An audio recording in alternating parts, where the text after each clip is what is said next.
السلام علیکم ورحمۃ اللہ وبرکاتہ۔ میری تحریر کو پڑھ کے سنائیے، جزاک اللہ خیر۔ اس کے بعد قرآنی دلائل دیجیے۔ وعلیکم السلام ورحمۃ اللہ وبرکاتہ۔ محترم مجیب الرحمان مقدس صاحب، آپ کا پیغام موصول ہوا۔ آپ نے جس درد مندی اور فکر کے ساتھ مسلمانوں کی موجودہ حالت اور حقیقی ایمان کی پہچان پر روشنی ڈالی ہے، وہ انتہائی قابل غور اور وقت کی اہم ضرورت ہے۔ آپ کا یہ تحریری مسودہ جو آپ نے اوپر درج کیا ہے، قرآن و سنت کی روشنی میں خود احتسابی کا ایک بہترین آئینہ ہے۔ آپ کی ہدایت کے مطابق میں پہلے آپ کی تحریر کو پڑھ کر سنا رہا ہوں، اس کے بعد اس کے اہم نکات پر قرآنی تناظر میں گفتگو کریں گے۔ آپ کی تحریر کی سماعت، آڈیو ریڈنگ اسکرپٹ۔ آپ اس حصہ کو ریکارڈ کر سکتے ہیں۔ موضوع: نام کے مسلمان بمقابلہ کام کے مسلمان۔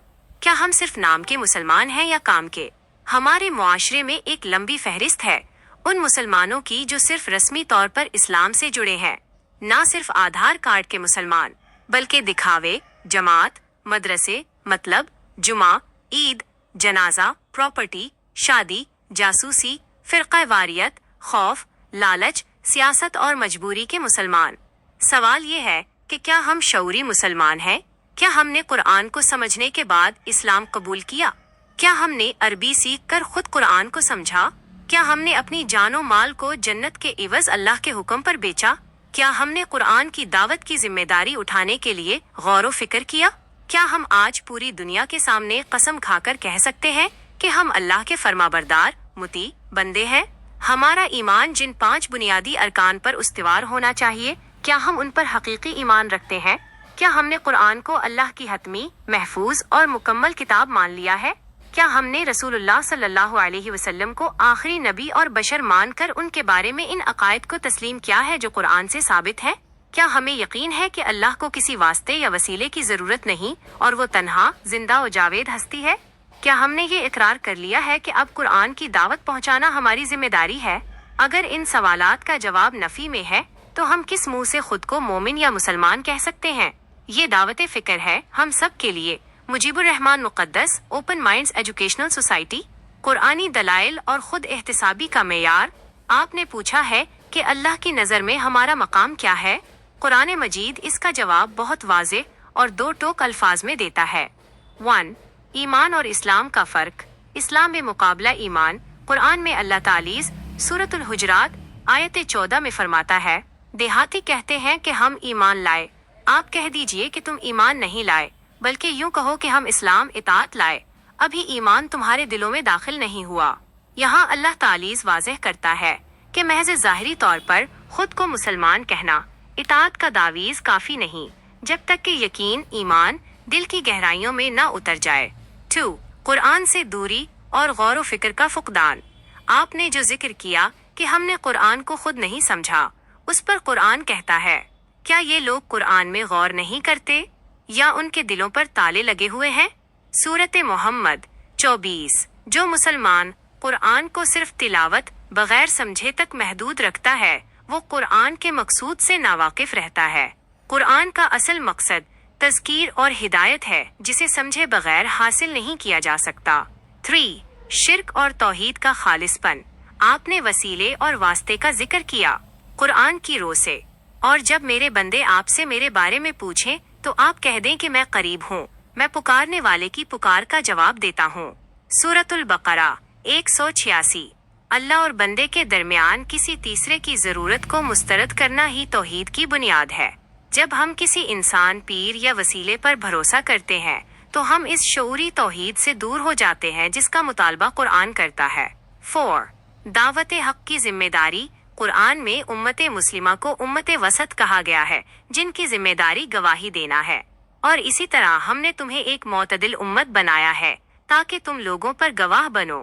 سورۃ البقرہ 143۔ اگر کوئی مسلمان اس دعوت فکر اور اصلاح معاشرہ سے لاتعلق ہے تو وہ اپنی اجتماعی ذمہ داری پوری نہیں کر رہا۔ ہمارا مقام نتیجہ۔ قرآنی میزان پر اگر ہم خود کو پرکھیں تو اکثر لوگ اس درجے پر ہیں جسے قرآن مسلم بالاسم، صرف نام کا مسلمان کہتا ہے۔ ایمان کا جو معیار قرآن نے متعین کیا ہے، یعنی اللہ کی حاکمیت کا مکمل اقرار، قرآن کی حکمرانی کو تسلیم کرنا اور تمام غیر قرآنی توہمات سے دوری۔ اس معیار پر پورا اترنے کے لیے مطالعہ، تحقیق اور غور و فکر کی ضرورت ہے۔ آپ کی یہ کاوش کہ لوگوں کو روایتی اسلام سے نکال کر قرآنی اسلام کی طرف لایا جائے، دراصل ان کو اندھیرے سے روشنی کی طرف لانے کا عمل ہے۔ کیا آپ چاہتے ہیں کہ میں آپ کے لیے اس موضوع پر کوئی خاص ورک شیٹ یا پوائنٹس تیار کروں جنہیں آپ اپنی اگلی ویڈیو میں شامل کر سکیں تاکہ ناظرین خود اپنا محاسبہ کر سکیں؟ ماشاءاللہ ماشاءاللہ، بہت بہت شکریہ آپ کا۔ نہیں، الحمدللہ ہمارے سامعین بڑے سمجھدار ہیں، خاص طور پہ میری باتوں کو بہت سیریسلی لیتے ہیں، کیونکہ میرا انداز بیاں تھوڑا سخت بھی ہے اور دل کو چھو لینے والا ہے۔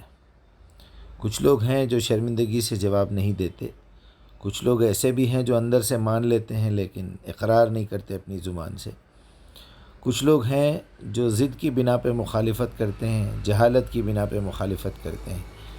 الحمدللہ اکثریت اچھے لوگوں کی ہے۔ میں ان سب کے لیے اللہ تعالیٰ سے استعانت کرتا ہوں، مدد مانگتا ہوں کہ اللہ ان لوگوں کے بھی دل کھولے، اور ہماری تو خواہش یہی ہے کہ سب اپنا اپنا پیوریفیکیشن کریں، تزکیہ کریں، تاکہ آخرت میں ہمیں کامیابی ملے، فلاح ملے، ہم لوگ جنت میں جائیں۔ ہماری تو آرزو صرف یہی ہے، ہمیں اس کے بدلے میں کوئی دعا کی ضرورت نہیں ہے، کوئی چندے کی ضرورت نہیں ہے، کوئی جماعت کی ضرورت نہیں ہے، کوئی فرقے کی ضرورت نہیں ہے، میرے ویورز کی ضرورت نہیں ہے، مجھے سبسکرائبرز کی ضرورت نہیں ہے، مجھے دنیا میں اس کے ذریعے سے پیسے کمانا نہیں ہے۔ مجھے تو صرف یہ چاہیے کہ میں اگر کسی انسان سے ملوں، آٹو رکشہ میں 1 گھنٹے کا سفر کروں، آدھے گھنٹے کا سفر کروں، ہوائی جہاز میں 3 4 5 6 7 8 10 12 گھنٹے کا سفر کروں، تو وہ آدمی قیامت میں گواہی دے کہ اس بندے نے مجھے قرآن کی دعوت دی تھی۔ ایک ریسٹورنٹ میں کھانا کھاتے کھاتے بھی بازو کے ٹیبل والا یہ گواہی دے کہ میں نے ان کو یہ بولتے ہوئے سنا تھا، اور میرے دل میں یہ خواہش تھی کہ وہ بھی سن لے، تاکہ میں اس سے بغیر مخاطب ہوئے کہ اسلام کی دعوت دے دوں، قرآن کی طرف اس کی توجہ پلٹاؤں۔ اللہ تعالیٰ سے میری التجا ہے کہ میرے کام میں اخلاص عطا کرے اور استمرار ہو، استقامت ہو، اہدنا صراط المستقیم۔ اور اگر مجھ سے کوئی غلطی ہو رہی ہے تو اللہ مجھے معاف بھی کرے اور اس کا مجھے ادراک عطا کرے کہ وہ میں غلطی کو چھوڑ سکوں اور اس میں میری مدد فرمائے۔ السلام علیکم ورحمۃ اللہ وبرکاتہ۔